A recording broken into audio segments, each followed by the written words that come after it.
a Spanish charity ship taking 200 tonnes of food aid to Gaza is expected to arrive today, bringing some respite to the 2.4 million inhabitants that the UN says are at severe risk of famine. Among those trapped in Gaza are the family of Yousef Alhelou, who lost his sister and nieces and nephews when their house was bombed. He wants a new family visa scheme enabling Gazans with family in the UK to come here on a temporary basis until the end of the war. He joins us alongside Hannah Bardell, who is one of the British MPs backing the scheme. Hannah, we'll come to you in a second. But, Yousef, thank you so much for joining us. And I know we'll get onto the visa scheme in a minute, but first of all, you live here now in Britain, but you have Palestinian heritage and you've got family members out there in Palestine. Just tell us what's happened with your family. You lost your sister in December, is that right? That's right. It's devastating that innocent people are being killed indiscriminately. My sister and her children, they were killed last December when an Israeli airstrike struck their home. 5-story building collapsed, and they are still under the rubble until this moment. Their bodies are decomposed. Your sister and their children are still under the rubble? Yes. How many children? 7 children in total. The youngest was 1 month old. She was born during this genocidal war. How does that make you feel? It makes me feel angry, frustrated that the world is allowing these atrocities to happen for 6 months in a row. The world has to intervene. This genocide can end by one call from Biden himself. It's really heartbreaking. So, I mean, I think it's hard to even know how to get your head around. You probably haven't even, have you? Get your head around the scale of that loss. Your sister, 7 children, and the fact that they're still under the rubble is just devastating. But you have many more other family members still there, don't you? Your mother, who you say is starving, along with family members in Gaza, and then your other family in Rafah. Yes, I have my mother and 3 brothers, 2 sisters. They are starving in the northern part of Gaza. They rely on food cans. Each can costs nowadays $50. So a can of sardines, which I imagine is one of the things that could give some sustenance, that's about £40 at the moment. Yes, 1 kilo of flour also costs the same amount, $50. People are because rationing there's their so food. little of it. Yeah, there isn't abundance of food. Israel restricts the entry of food trucks, and this is the 5th time that Israeli forces they attack hungry civilians while they are waiting to receive the aid trucks reaching the southern part of Gaza near Al-Kuwait roundabout. It's unbelievable that those hungry people not only facing the bombs, but they are facing the weaponization of hunger. So, I mean, it's hard to imagine that anybody is able to work to earn money to buy a tin of sardines. When you look at some of the images of the devastation, it's hard to think of any business that could continue or any kind of work. So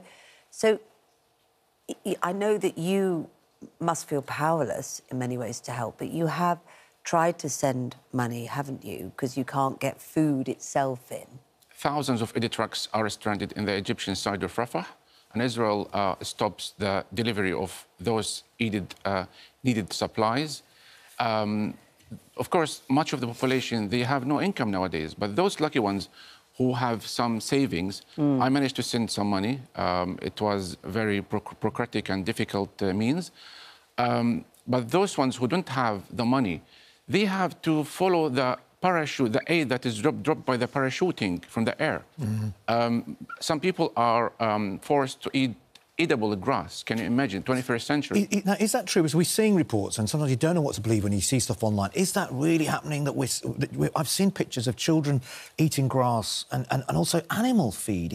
Have you heard that? Yes, this is a fact. You know, people had to grind animal feed and birds' grains in order to make a flour and eat hard bread. It's really hard to digest it. OK, so Yousef, you represent about 300 families here in the UK, and you're now trying to lobby Parliament and the government to create a visa scheme like we did for the Ukrainians. Is that right? That's correct. So we're 300 Palestinian British citizens from Gaza residing in the UK. We have been lobbying and carrying a campaign to pressure the UK government, the Home Office, David Cameron's office, to launch a visa scheme to unify with our families. And also, we are highlighting the complexities between Ukraine and Palestine, but we also would like to highlight that we are abandoned as British citizens. And when I'm talking about precisely hypocrisy and double standards, why we Palestinians are not allowed to bring our families to safety here, even for temporary means. How many people are we talking about? So 300 families. So how many relatives would that be? And what would be the total amount, do you think, of people that you think? So we are talking about maximum 10,000 visas. Right, which isn't much when you think about the Ukrainians. Ukrainian we have visas. 270,000. Yeah, it's like a small percentage. Otherwise, people would come illegally here. So these are people who are living here as British citizens who have family members, and would it be all family members? What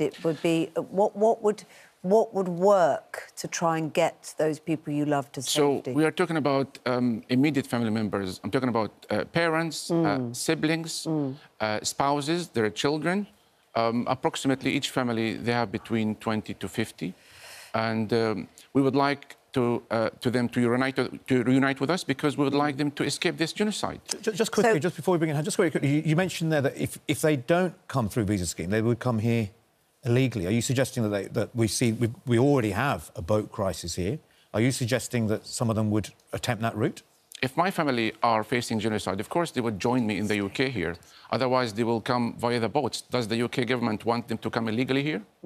No, that's another issue, isn't it? Well, look, just to give the government's position, they have said that they are working around the clock to get British nationals who want to leave out of Gaza. They say they have a team on the ground in Cairo and at the Rafah crossing providing consular assistance, but there are currently no plans to establish a separate route for Palestinians to come to the UK. However, any dependents of British citizens who need a visa can apply for one. Hannah Bardell is one of the British MPs who is backing the scheme. Good to speak to you this morning. So the government is saying at the moment that if you have family members there, you can apply for a visa. Why is that not good enough, in your view, and why is this new system better? Well, firstly, Kate, I want to recognise the experience of Yousef and his family and say how desperately sorry I am, as I'm sure most, if not all, parliamentarians are. But words are easy, and frankly, we need action. And we need this scheme, as we have extended it to Ukrainians, to Syrians, to those from Afghanistan who are fleeing conflict. And there are differences.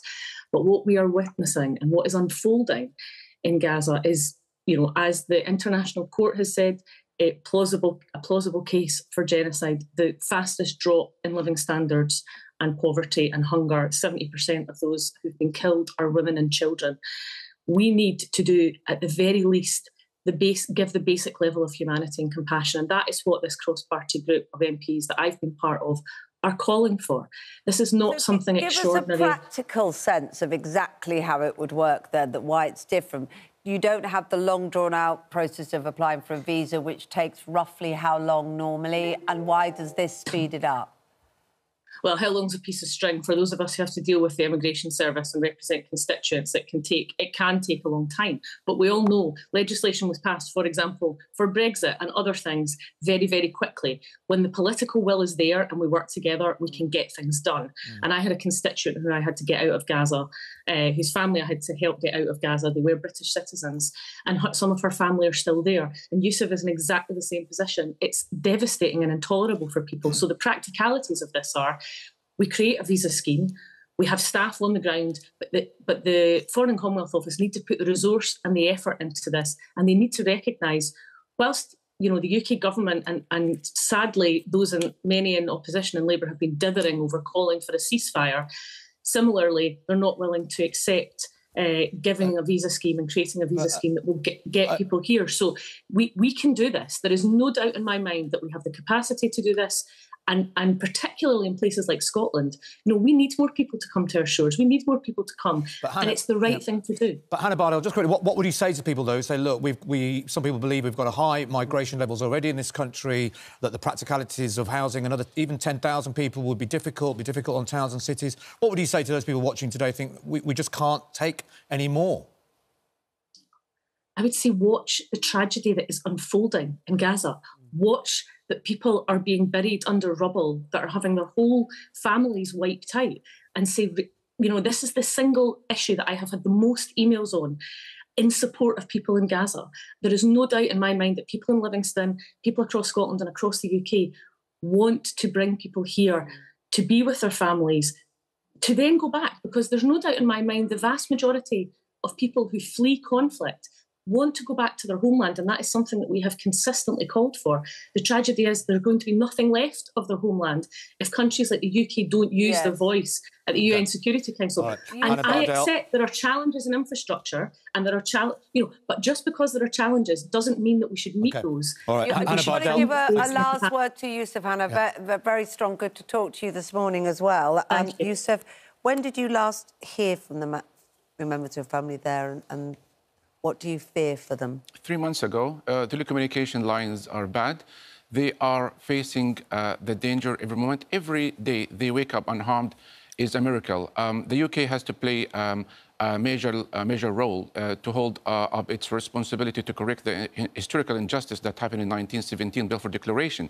And as a British citizen, I feel that we are abandoned. The UK must play a practical role to protect our family members, to protect the civilian population in Gaza, to stop sending weapons to Israel.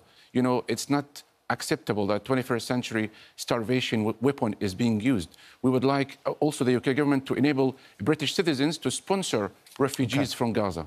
Yousef, thank you very much indeed. Yousef, the thought of your family members still lying under rubble since December is going to stick with me and I think many of our viewers for a long time to come, and we hope that fate doesn't come on the rest of your relatives. Thanks very much. Thank you so much for inviting me. Thank you. Yeah, very good to talk to you this morning, and thanks to Hannah Bardell as well.